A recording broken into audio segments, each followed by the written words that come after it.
નમસ્તે વિદ્યાર્થી મિત્રો, કેમ છો? મજામાં?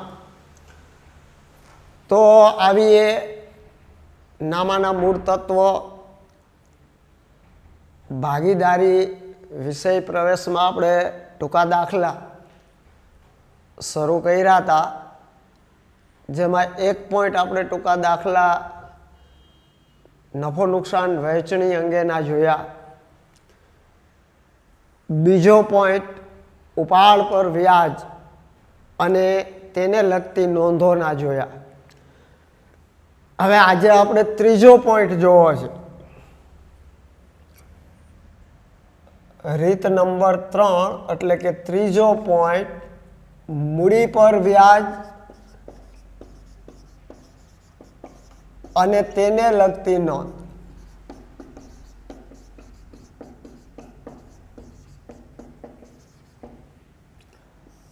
આજે આપણે મૂડી પર વ્યાજ ગણવાના ટૂંકા દાખલા, મૂડી પર વ્યાજને લગતી નોંધના દાખલા એટલે આમનો, તો આ દાખલા ટૂંકા જોવા છે. તો સૌ પ્રથમ આપણે હવે સમજીએ છીએ કે મૂડી પર વ્યાજ શરૂની મૂડી ઉપર ગણાય. મૂડી ખાતાની બાકી બે, એક તો મૂડી ખાતાની બાકી શરૂઆતની હોય 1/4 કે 1/1, અને બીજી મૂડી ખાતાની આખરની બાકી હોય 31/3 અથવા કેલેન્ડર વર્ષ હોય તો 31/12. તો શરૂઆતની મૂડી હોય અને આખરની મૂડી હોય, તો મૂડી પર વ્યાજ કઈ બાકી ઉપર ગણાય? તો મૂડી પર વ્યાજ મૂડીની શરૂની બાકી ઉપર ગણાય. જે શરૂઆતની બાકી આપી હોય, જો દાખલાની રકમમાં કાંઈ ઉલ્લેખ ન હોય તો તમારે એ શરૂની મૂડી સમજવી, અને જો ઉલ્લેખ હોય કે 1/4ની મૂડીની બાકી તો સમજી જવાનું કે શરૂઆત. નાણાકીય વર્ષ હોય તો, કેલેન્ડર વર્ષ હોય તો તમને આપ્યું કે 1/1ની મૂડીની બાકી, તો એ શરૂની. મતલબ કે મૂડી પર વ્યાજ મૂડીની શરૂઆતની બાકી ઉપર ગણાય. તો આપણે મૂડી પર વ્યાજ ના ટૂંકા દાખલા એક એક્ઝામ્પલ એવું સમજીએ કે મૂડીની આખરની બાકી આપી હોય,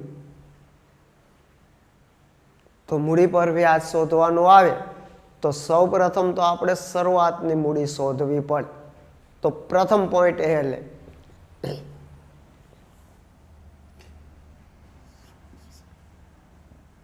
એ અને બી એક પેઢીના ભાગીદારો છે.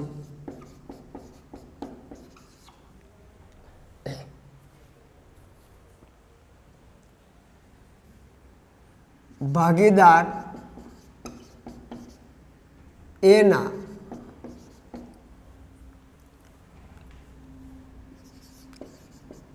ઉપાડના ₹6000 અને વહેંચણી પાત્ર નફાના ₹8000 અસર આપ્યા પછી આખરની મૂડી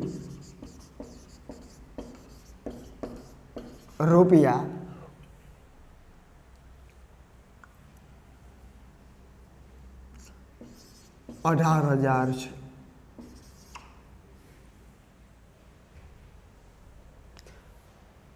જો મૂડી પર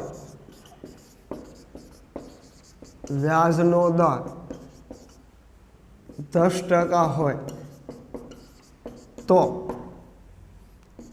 એનું મૂડી પર વ્યાજ શોધો.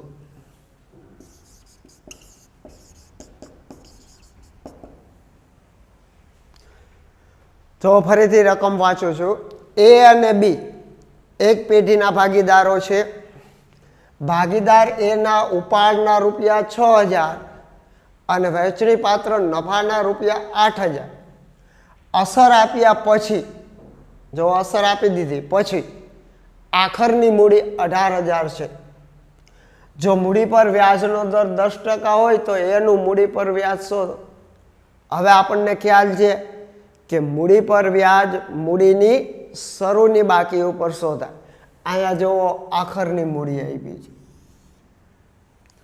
તો સૌ પ્રથમ તો આખરની મૂડી ઉપરથી શરૂની મૂડી શોધવી જોશે. તો પ્રથમ કામ શરૂઆતની મૂડી એટલે શરૂની મૂડી. તો આખરની મૂડી કેટલા રૂપિયા છે? 18,000 પ્લસ ઉપાડ કેટલો છે? ઉપાડ 6,000. તો કેટલા રૂપિયા થશે? 24,000 માઇનસ નફો. કેટલા રૂપિયા નફો વેચણી પાત્ર આવ્યો છે? 8,000. તો રૂપિયા 8,000 જાય તો કેટલા વધે? 16,000. આ શરૂની મૂડી. અચ્છા, હું તમને સમજાવું કે કોઈ પણ ભાગીદાર શરૂઆતની મૂડી લાવે. જો આ શરૂની મૂડી, અહીંથી એ ધંધો શરૂ કરે એટલે શરૂઆતમાં જે મૂડી લાવ્યો હોય તે. હવે શરૂઆતની મૂડી એમાંથી જેટલી શરૂઆતની મૂડી હોય એમાંથી વર્ષ દરમિયાન જેટલો ઉપાડ કરે એ માઇનસ થાય. આપણને ખબર છે વર્ષના અંતે મૂડીમાંથી ઉપાડ બાદ થાય. તો આમાંથી બાદ થાય માઇનસ ઉપાડ જે હોય તે.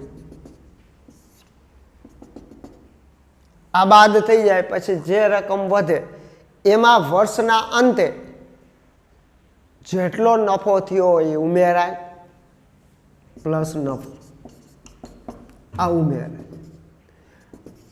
અને જે રકમ વધે આને કહેવાય આખરની મૂડી. જો આ શરૂઆતની મૂડીથી આપણે આખરની મૂડી શોધી તો શરૂઆતની મૂડી હોય એમાંથી ઉપાડ બાદ થાય વર્ષના અંતે, અને વર્ષના અંતે જેટલો નફો ભાગમાં આવ્યો હોય એ ઉમેરાય એટલે એ ભાગીદારની આખરની મૂડી થાય.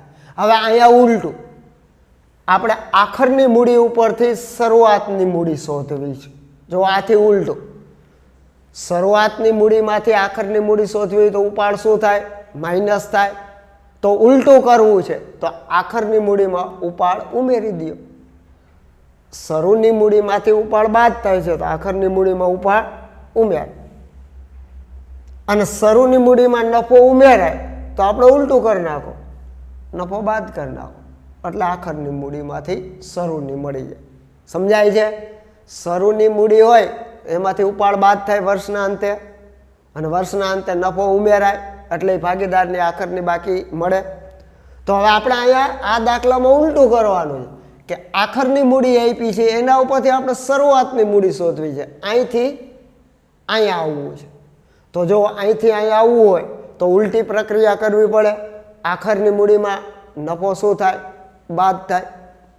આખરની મૂડીમાં ઉપાડ શું થાય? પ્લસ થાય. તો આ ઉલટી ક્રિયા કરવી પડે એટલે શરૂની મૂડી મળે. તો આખરની મૂડી ઉપરથી શરૂની મૂડી શોધવા જો આપણે એ જ કર્યું. આખરની મૂડી કેટલી છે?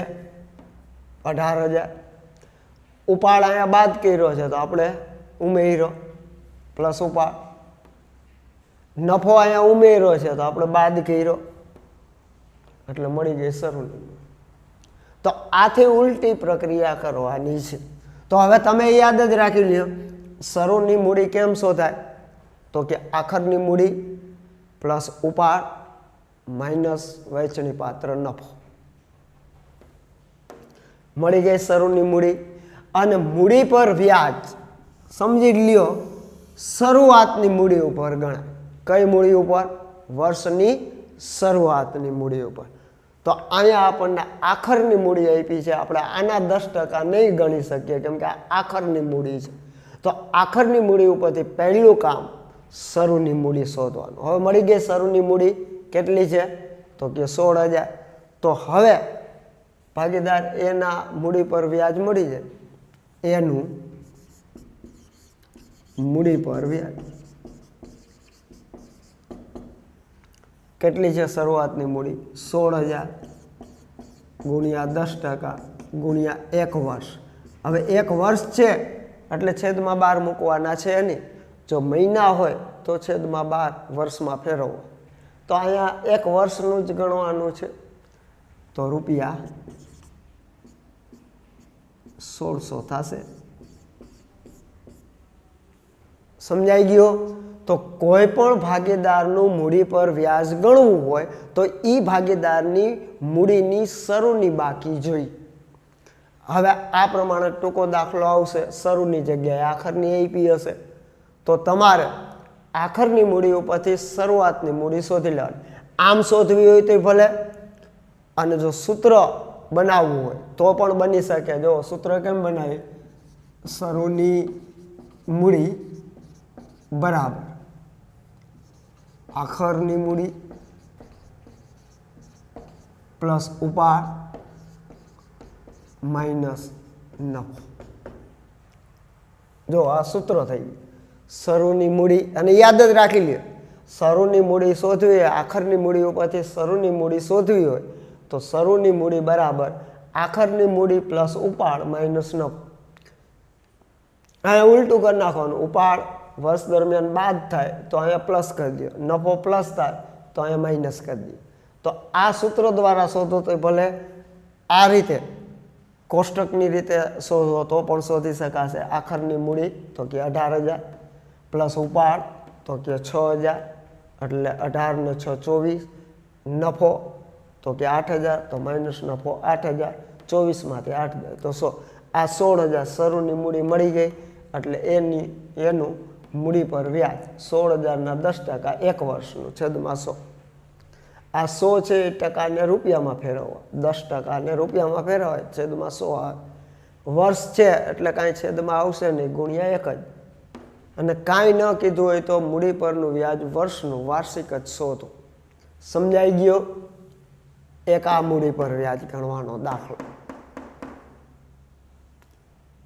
આખરની મૂડી આપી હોય, શરૂની મૂડી શોધી અને મૂડી પર વ્યાજ શોધો. પછી આગળ જોયું.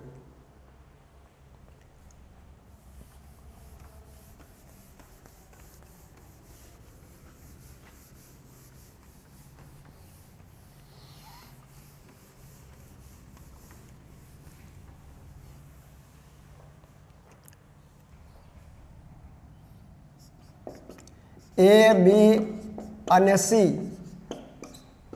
એક પેઢીના ભાગીદારો છે, જેનું મૂડી પર વ્યાજ અનુક્રમે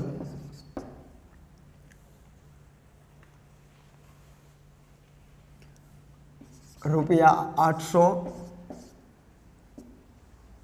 ₹600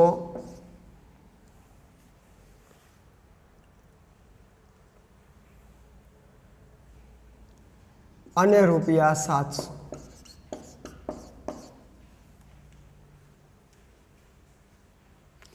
A, B અને C એક પેઢીના ભાગીદારો છે, જેનું મૂડી પર વ્યાજ અનુક્રમે 800, 600 અને 700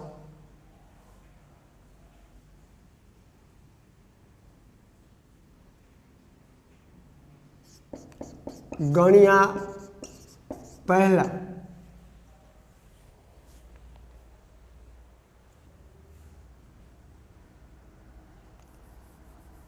અનુક્રમે 800, 600 અને 700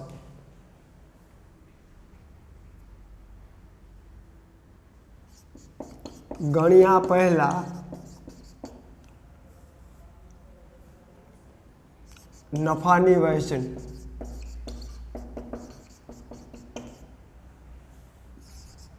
થઈ ગયેલ છે, તો ભૂલ સુધારણા નોંધ લખો.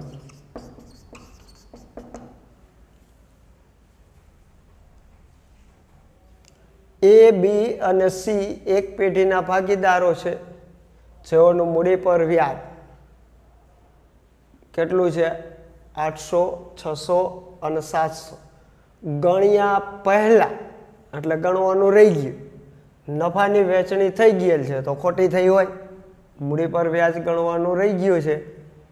અને નફાની વેચણી થઈ ગઈ છે તો એ નફાની વેચણી ખોટી થઈ હોય, તો એ ભૂલ સુધારણા નોંધ લખવાની છે. હવે જુઓ, આ ત્રીજી વાર આવી ભૂલ સુધારણા નોંધ. પહેલા આપણે દાખલા ગણ્યા હતા. કયા ગણ્યા હતા? નફો નુકસાન વહેંચણીના. ત્યાં એક ભૂલ સુધારણા નોંધ આવી હતી. વેચવાનો હતો નફો એક પ્રમાણે અને વેચાઈ ગયો બીજા પ્રમાણે, હતી ભૂલ સુધારણા નોંધ. બીજી આવી ઉપાડ પર વ્યાજ ગણવાનું રહી ગયું છે, તો ત્યારે આપણે ભૂલ સુધારણા નોંધ કરી હતી 2. અને આ ત્રીજી આવી મૂડી પર વ્યાજ ગણવાનું રહી ગયું છે. તો ભૂલ સુધારણા નોંધ આવે એટલે તમારે સમજી જ જવાનું શેમાં ફેરફાર થાય? મૂડીમાં. ભાગીદારની મૂડીમાં ફેરફાર થશે, તો મૂડીમાં ફેરફાર. શેમાં ફેરફાર થશે? મૂડીમાં. આ વિગત જેટલા ભાગીદારો છે એ રૂપિયા, બી રૂપિયા, 80 રૂપિયા. હવે જેમ ઉપાડ પર વ્યાજ પેઢી માટે આવક હતી અને ભાગીદાર માટે ખર્ચ હતી, તો ભાગીદારના મૂડીમાંથી ઉપાડ પર વ્યાજ બાદ થતું. એ રીતે અહીંયા મૂડી પર વ્યાજ પેઢી માટે ખર્ચ છે અને ભાગીદાર માટે આવક છે. કેમ કે પેઢી ચૂકવે એટલે પેઢી માટે ખર્ચ અને ભાગીદાર મેળવે એટલે એના માટે આવક. તો અહીંયા મૂડી પરનું વ્યાજ બધા ભાગીદારોની મૂડીમાં પ્લસ થશે. આ મૂડી પર વ્યાજ કેટલું છે એનું? તો કે 800 રૂપિયા. નોંધ નથી થઈ તો મૂડીમાં પ્લસ કરી 600 રૂપિયા અને 700 રૂપિયા. હવે જેટલું કુલ મૂડી પર વ્યાજ ગણવાનું રહી ગયું હોય, કુલ કેટલું થાય આપણે આ દર્શાવવાનું નથી પણ આપણે ગણીએ. 800, 600 અને 700 કેટલું થાય ટોટલ? 2100 થાય. તો આટલો નફો વધુ વેચાઈ ગયો હોય તો અહીંયા માઇનસ કરવાનું છે. વધુ વહેંચેલ નફો કેટલો વધુ વેચ્યો હોય? 2100. કયા પ્રમાણે? તો એ, બી અને સી એક પેઢીના ભાગીદારો છે. કયા પ્રમાણે નફો નુકસાન વેચે છે એ આપ્યું નથી, તો સરખાઈ છે. તો કેટલા ભાગીદારો છે? 3. તો આના 3 ભાગ થાય.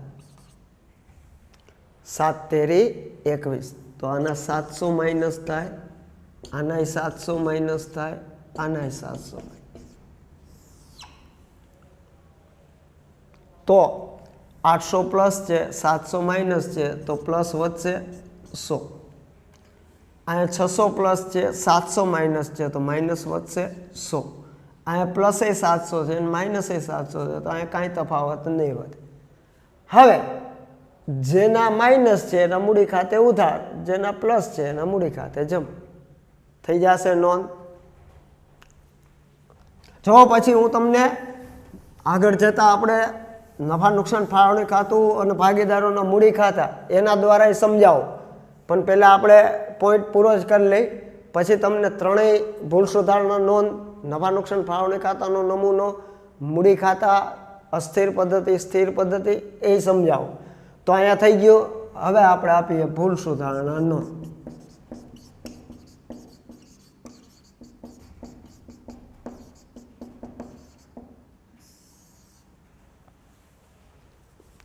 તો આપીએ ભૂલ સુધારણા નોંધ.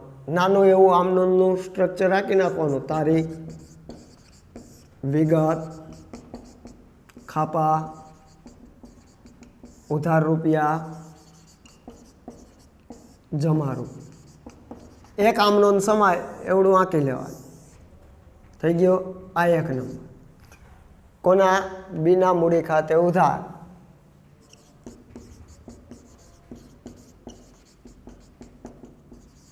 કેટલા? તો કે 100 જમામાં ડેશ. તે એના મૂડી ખાતે જમા. એના મૂડી ખાતે ઉધારમાં ડેશ અને જમ. અને આ બાબત છે એટલે ટૂંકી વિગત. મૂડી પર વ્યાજ ગણવાનું રહી ગયું જેની ભૂલ સુધારણા નોંધ કરી. શું લખશું બાબત જે? મૂડી પર વ્યાજ ગણવાનું રહી ગયું જેની ભૂલ સુધારણા નોંધ કરી. પછી એક જ આમ નોંધ છે એટલે સરવાળા કરવાની કાંઈ જરૂર નહીં, ક્યાંય લખવાની જરૂર નહીં. કુલ સરવાળો એક આમ નોંધ હોય તો નહીં, એકથી વધુ હોય તો સરવાળા કરવા છે. ભૂલ સુધારણા નોંધ. હજુ એક દાખલો જોઈએ એટલે મૂડી પર વ્યાજ ગણવાનું રહી ગયું છે એ સમજાઈ જાય.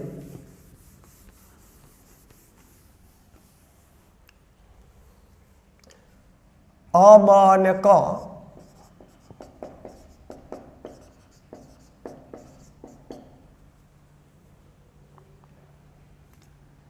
બે જેમ એક જેમ બે ના પ્રમાણે નફો નુકસાન વહેંચતા ભાગીદારો છે. વર્ષના અંતે નફાની વહેંચણી કર્યા પછી માલુમ પડ્યું કે મૂડી પર વ્યાજ અનુક્રમે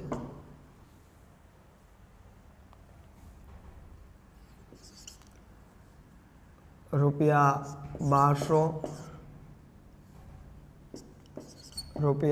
₹800 અને ₹500 ગણવાનું રહી ગયું છે. તો કોના ખાતે કેટલા જમા કે ઉધાર થશે તે જણાવો. જો અહીંયા આમ નોંધ નથી માંગી, ભૂલ સુધારણા નોંધ નથી માંગી, ખાલી જણાવવાનું. શું કહે છે જો ફરીથી રકમ વાંચો. અ, બ અને ક બે જેમ એક જેમ બે ના પ્રમાણે નફો નુકસાન વહેંચતા ભાગીદારો છે.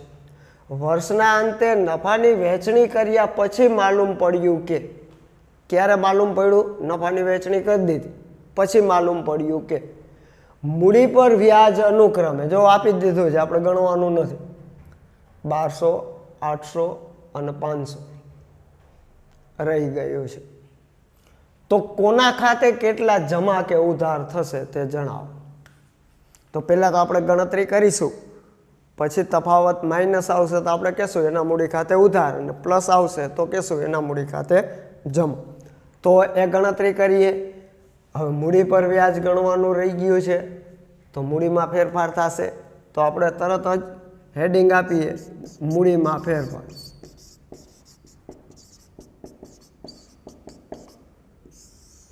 આ વિગત અ રૂપિયા, બ રૂપિયા, આ ક રૂપિયા. હવે મૂડી પર વ્યાજ ભાગીદાર માટે આવક છે તો એની મૂડીમાં ઉમેરાય, પ્લસ થાય, એટલે આપણે પ્લસ નથી થયો તો કરીએ. મૂડી પર વ્યાજ કેટલું કેટલું છે તો કે 1200, તો પ્લસ 1200, 800 તો પ્લસ 800, 500 તો પ્લસ 500. હવે કુલ જેટલું મૂડી પર વ્યાજ ગણાયું ન હોય એટલો નફો વધુ વેચાઈ ગયો. હવે કુલ આટલાનો સરવાળો કરો છે, મૂડી પર વ્યાજ આ કુલ થઈ 1200 ને 800, 2000 ને 500, 2500. તો 2500 નફો વધુ વેચાઈ ગયો. તો એ માઇનસ કરી નાખવાનું. વધુ વહેંચેલ નફો. કેટલો નફો વધુ વેચાઈ ગયો હોય? આ કુલ મૂડીનું વ્યાજ થાય એટલે ત્રણેયના મૂડીના વ્યાજનો સરવાળો. તો 1200 ને 800 2500 આ 2500. આ માઇનસ થાય વધુ વેચાયેલો નફો 2500.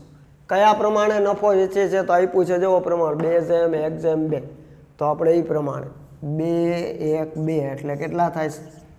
2 ને 1 3 ને 2 5 પચું 25. 500 ગુણ્યા 2 તો આ 1000. 500 ગુણ્યા 1 તો આ 500. 500 ગુણ્યા 2 તો આ 1000. હવે જે તફાવત વધે, માઇનસ વધે તો એના મૂડી ખાતે ઉધાર થાય, પ્લસ વધે તો એના મૂડી ખાતે જમા થાય. જોઈએ 1200 પ્લસ છે અને 1000 માઇનસ છે તો કયા વધશે? તફાવત પ્લસ જ વધશે. કેટલો? 200. 800 પ્લસ છે 500 માઇનસ છે તો મોટા 800 જ છે તો કયો તફાવત વધશે? પ્લસ જ વધશે. 800 માંથી 500 તો 300.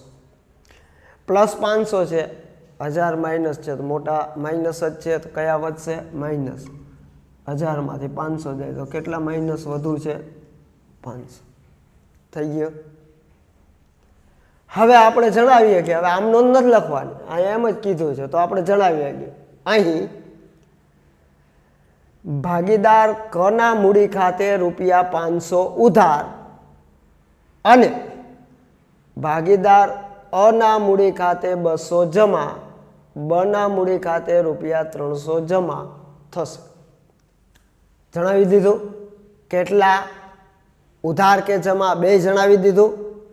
અહીંયા જવાબ આપવાનો છે અને એ લખવાનું છે. અહીં ભાગીદાર કના મૂડી ખાતે ₹500 ઉધાર થશે જ્યારે ભાગીદાર અ અને બના મૂડી ખાતે અનુક્રમે ₹200 અને ₹300 જમા થશે. થઈ ગયો. કેટલા જમા થશે કે ઉધાર થશે બે જણાવાઈ ગયું. તો એ અહીંયા લખવાનું છે કેમ કે જવાબ એ જ માંગ્યો છે. આ જવાબ લેવા માટે આપણે ગણતરી કરી છે. અહીંયા જવાબ આપણે જ આપવાનો છે અને આ રીતે છેલ્લે નેક્સ્ટ દર્શાવવાનું. અહીં ભાગીદાર કના મૂડી ખાતે ₹500 ઉધાર થશે જ્યારે ભાગીદાર અ અને બના મૂડી ખાતે